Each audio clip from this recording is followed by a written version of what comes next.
Hey guys, what's up? Alex here. Today we are here with the best versus worst car video for F1 2016. It's a video you guys have really liked on F1 2014 and 2015, so I thought I'd bring it back here to look at the best car versus the worst car. So the best car in F1 2016 is the Mercedes, and the worst car is the Manor. As we've seen in the career mode, it's the lowest rated. So even though in real life at the moment Manor aren't the worst car, Sauber are, in the game Manor are rated as the worst car. So here we go. I've got two lap times here. This is round Austria, sorry, Red Bull Ring. So basically I'm going to try my best to do my best lap possible.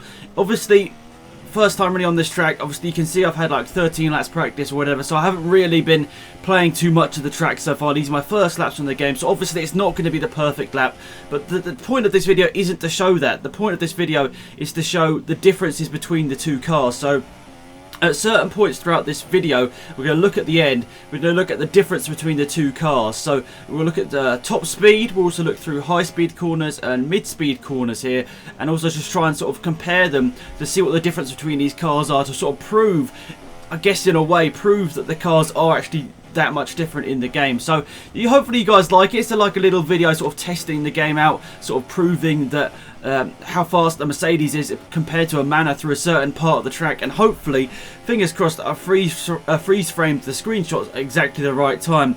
Obviously a video like this is very, very hard to make because it's inevitable. You're never going to get two laps exactly the same. You're never going to get two perfectly clean laps on the game. So I've tried my best to make sure I've driven the best as possible. You can see those lap times aren't too good. So I did do a lot of practice. I was switching in and out between the two cars because a cool feature in F1 2016 is the fact that in the practice session itself you can switch cars. So if you want to switch over from a Manor to a Mercedes, for example, you can just pause it and you can change between the two cars in the practice session. Then it just goes through a loading screen and you're sort of put back into the session as a Manor. So basically I was switching in and out the cars. I did like 3 laps with the Mercedes and 3 laps with the Manor, 3 laps with the Mercedes, 3 laps with the Manor, sort of getting used to both of the cars. So obviously I went with the Mercedes first. That's where my best lap time came from. You can see at the top of the screen it's a 1:10.3. Obviously I know that's not very good lap time whatsoever, but it's not really testing that in the game. We're testing how good the cars are through certain parts of the track, and I think they're interesting types of videos. If you guys would like to see more in the future, maybe like the two cars with, you know, the Renault engines, maybe how good they are through certain parts of the track or something like that, let me know in the comment section. I've done them in the past and I would definitely like to do them in the future. It's a definitely unique video I've got to my channel, something that I don't think anyone else has done, or I was definitely the first person to start up this sort of just sort of idea of comparing the cars. So I'm definitely up for doing more in the future, but you can see my lap times, neither of them were perfect. I'm not going to lie and say they were amazing, but you know, I did obviously put a lot of laps in to try and get them as close as possible. But now it's time to compare the two and see what the differences were between the Mercedes and the Manor. So first off, I want to compare the high-speed corners, and this is the last corner here in Austria, so I wanted to compare the Manor and the Mercedes, which one was going faster through this part of the track here. So you might be wondering, how am I freeze framing them, whatever. Basically, I freeze framed it 1 frame after we see the curb on the right hand side of the track. So obviously in the freeze frame we don't see the curb, but if I went back 1 frame in the video, you guys would see the curb. That's how I'm sort of making sure that they're both the same. So you can see the Manor there going 101, and we compare that to Mercedes was doing 106 through that part of the track as well.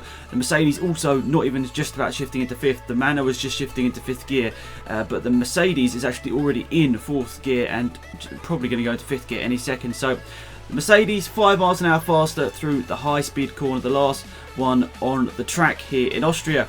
Next up is the top speed, probably one of the ones that you guys would really want to see, like when you're trying to overtake cars in your career mode, for example. You want to know how much faster you're going to be going than the Manor, for example, if you're in a faster car. So the Manor was doing 191 miles an hour.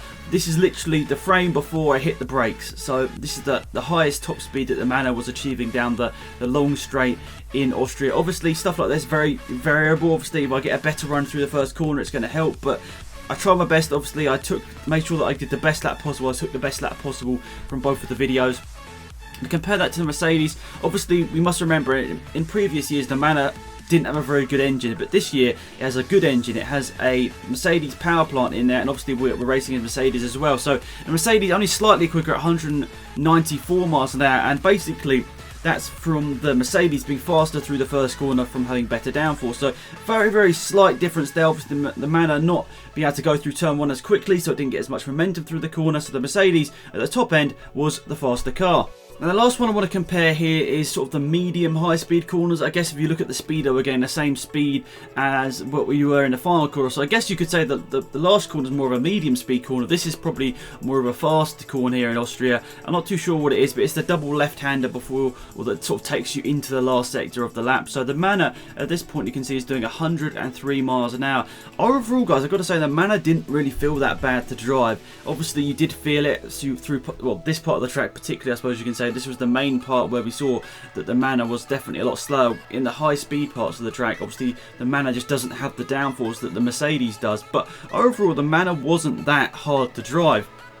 If we switch over to the Mercedes here to see what it was doing here, you can see it's a lot faster here. We're taking a lot more curb as well. So the Mercedes at this point was doing 118 miles an hour. So that's a much bigger difference. They're showing that the Mercedes has much more downforce than the Manor that we saw in the last freeze frame. So obviously it can't be 100% scientific, guys. I can't always do the perfect lap each time. Obviously I've tried my best here. I obviously put a lot of laps in here to try and make sure I get the best footage for you guys to try and compare, but obviously we know we're comparing the best and the worst cars, so we're seeing the differences, but obviously wanted to see how much of a difference. Obviously the top end speed wasn't that much difference because they're both the same engine. The last corner, you know, there wasn't that much different, to be fair, and this corner that we just saw here, this is the biggest one, obviously the most high speed one, with the Mercedes is definitely taking more of an advantage. So thanks for watching, guys. Hopefully you enjoyed it. I'll see you next time for more. Remember to leave your comments down below if you'd like me to do any sort of particular test. Until next time, it's been AlexZAfRo out here. Goodbye. Thanks again for watching this video, guys. I really do appreciate it. As always, leave a like on the video if you enjoyed it. It helps me out massively. You don't understand how much it really does help me out here on YouTube. Also, if you're new to the channel, subscribing, it really will help me out grow the channel, which obviously really is appreciated. And now I've got that out of the way, if you want to watch another video as well, there's one linked on the screen right now. It'll be a different annotation link every day, so maybe with different ones you saw yesterday, so always give it a quick check. If you haven't seen it, that'd be really cool if you could check it out. Might be an old video, might be a newer one. Very cool to just see maybe some old content out there as well, whether you liked it or not. So as always, guys, thanks for watching. Have a great day. It's been AlexZAfRo out here. Goodbye.